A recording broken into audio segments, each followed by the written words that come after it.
On June 18, 2026, Zillow published a report that should have been front-page national news. It found that 242 American cities now have starter homes, entry-level, first-time buyer homes, valued at $1 million or more. 242 cities, not Manhattan, not Beverly Hills, not Aspen, starter homes. The homes young people are supposed to buy when they enter the housing market for the first time. Now priced at $1 million.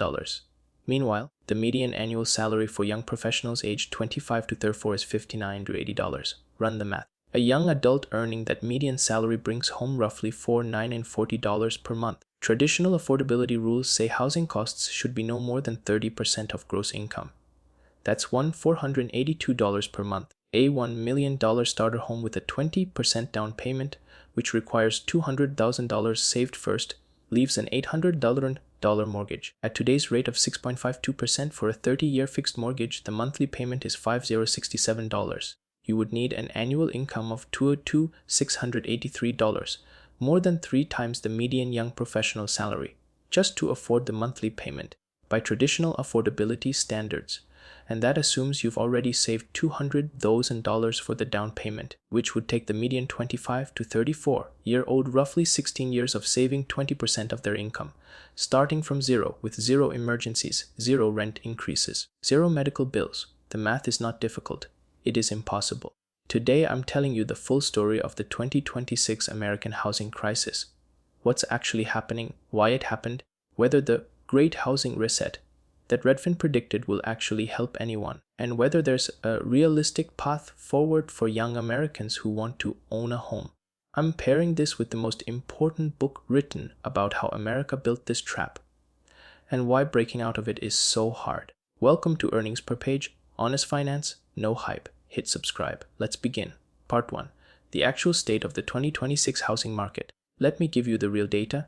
Not the headlines, not the spin, just the numbers. Mortgage rates are at 6.52% as of June 11th, 2026, slightly up from the previous week. The median national home price is approximately $419,000, dramatically higher than the $129,000 median in 1997. Active listings are up 1.8% and new listings are up 2.1%, which sounds positive. Listing prices are down 2.4% year over year, the 7th straight annual decline. Home sales in May rose 3.2% to 4.1 million annualized. First-time buyers account for 35% of sales. Builder sentiment, the National Association of Home Builders Index, fell to 35 in June, the 14th straight month below 40. A streak that long below 40 has not been seen since 2011 and 2012, during the fallout from the foreclosure crisis. And 6 of the nation's 10 most competitive housing markets are in the Northeast, where new construction has lagged for years and inventory shortages are severe. Inflation in May accelerated to 4.2% year over year. Shelter costs alone are running at 3.6% annually. Now here's what this data means when put together. The housing market is neither crashing nor recovering. It is stuck. It's a market where prices are falling slightly, but from extremely elevated levels, where inventory is slowly improving but from historic lows, where mortgage rates are higher than most buyers can comfortably afford but lower than last year. Redfin calls it the Great Housing Reset. JP Morgan predicts home prices will stall at 0% nationally. Most economists describe 2026 as a rebalancing year, not a crash cycle, not a recovery, just a long, painful sideways move. Part 2. How America built this trap. To understand why 242 cities have million-dollar starter homes, you have to understand how the supply shortage was built deliberately over decades. America's housing shortage is approximately 1.2 million units nationally, according to the National Association of Home Builders. This shortage wasn't created by one bad policy. It was created by the systematic collision of many overlapping problems. First, zoning laws. Most of America's residential land is zoned exclusively for single-family detached housing. This means that in large portions of major cities and suburbs, you legally cannot build apartments, townhouses, or condos. When population grows and demand rises, supply cannot respond. Prices rise instead. Second, NIMBYism. The not-in-my-backyard phenomenon is real and well documented. Existing homeowners in desirable areas have both the financial incentive and the political power to oppose new housing development. They vote in higher proportions. They show up to zoning board meetings. They file legal challenges to development projects. They have spent decades using local political systems to restrict new construction. The result?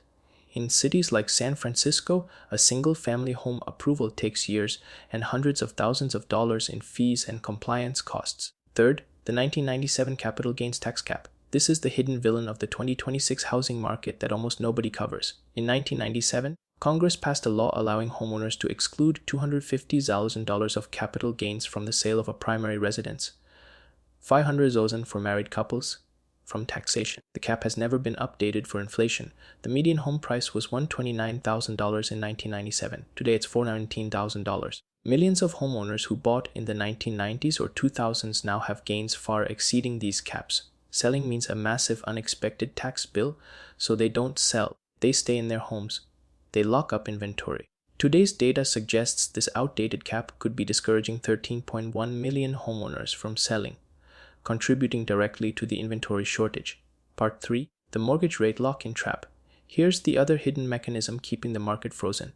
During 2020 and 2021, millions of Americans refinanced or bought homes at historically low mortgage rates, 2.5 to 3.5%.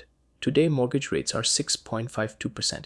A homeowner with a 3% mortgage who sells their house and buys another one, even the same price, will see their monthly payment nearly double. So they don't move. They stay put. They lock up inventory. Roughly 80% of existing U.S. mortgages currently carry a rate below 6%. The people who want to sell, to move to a bigger house, a different city, a better school district, are economically trapped by their own favorable mortgage rates. This creates a market where sellers won't sell because moving is too expensive, buyers can't afford to buy because prices are too high and rates are too high, and builders can't build fast enough because materials costs are elevated, labor is expensive, and local zoning fights slow every project. Part 4. The book that explains how we got here. The most important work on this crisis is the book Shut Out by Conor Dougherty, published in 2020, 6 years before this crisis reached the $242 million starter home moment. Dougherty, a housing reporter at the New York Times, spent years documenting how California, and by extension America, systematically chose homeowner wealth over housing affordability for half a century. His core argument is devastating in its simplicity. America's housing crisis is not an accident. It is the predictable result of a political system that gives existing homeowners the power to block new supply, while potential future homeowners, who don't yet live in the area, have no political voice. He documents how every attempt to build more housing is met with organized opposition from existing residents whose home values depend on scarcity. Every new apartment building that gets blocked is a transfer of wealth from future residents to current ones. Dougherty's book gave a name to the politics, the MBY versus YMBY battle. Yeah, MBY'd, yes in my backyard, is the counter movement arguing that cities need to build more housing of all types to resolve the crisis. The policy agenda is clear: upzone residential areas to allow more density, reform permitting processes, eliminate parking minimums, legalize accessory dwelling units, streamline environmental review. These policies are working in states and cities that have adopted them. Cities in the Sun Belt, Phoenix, Austin, Charlotte, that have built aggressively have seen price growth moderate. Cities in the Northeast, Boston, New York, the entire state of California, that have blocked new construction have seen prices become permanently unaffordable. Part 5. Will the Great Housing Reset actually help buyers?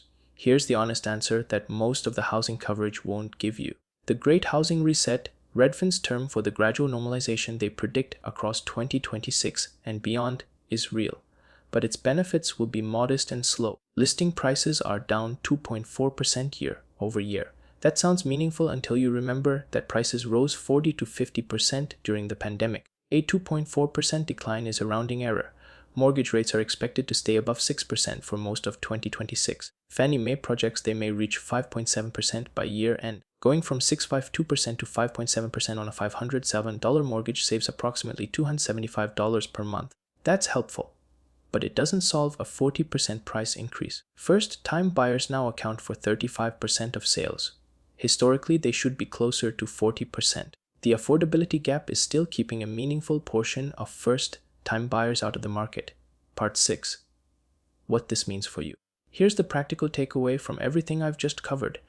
If you're trying to buy a home in 2026, the honest advice is this. Don't wait for a crash. Most economists say one isn't coming. The 2026 market is correcting slowly, not crashing dramatically. Don't buy more than you can afford based on today's rates. A rate refinance later is possible, but never count on it. The monthly payment at today's rates is the floor you have to be able to sustain.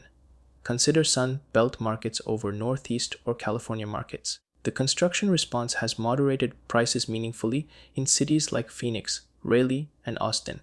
These markets have actual inventory. Consider house hacking, buying a small multi-unit property, living in one unit, and renting the others to offset your mortgage. This is one of the few strategies that makes the 2026 math work on a modest income, and if you're politically engaged, vote for housing supply. The MBY policies that Dougherty documents in his book are the only real long-term solution. Zoning reform, permitting reform, density incentives. This is a political problem as much as an economic one. Final verdict. Conor Dougherty's Shut Out is the most important housing policy book of the past decade. My rating? 9 out of 10. Dense in places, but the diagnosis is correct and the implications are enormous. The 2026 housing crisis is not a temporary market cycle. It is the predictable outcome of 50 years of policy choices that prioritized existing homeowners over future residents. The 2D42 City $1 million starter home moment is not the beginning of a crash. It's the current plateau of a crisis that's been building for half a century. If this changed how you see the housing market, subscribe to Earnings Per Page. Next time I'm covering the US credit card debt crisis, how Americans hit $1.25 trillion in credit card debt, what the data shows about where it's headed, and the book that gives you the most honest path out. Drop a comment with which side of the housing market you're on: buyer, renter, homeowner, or waiting on the sidelines. See you in the next one.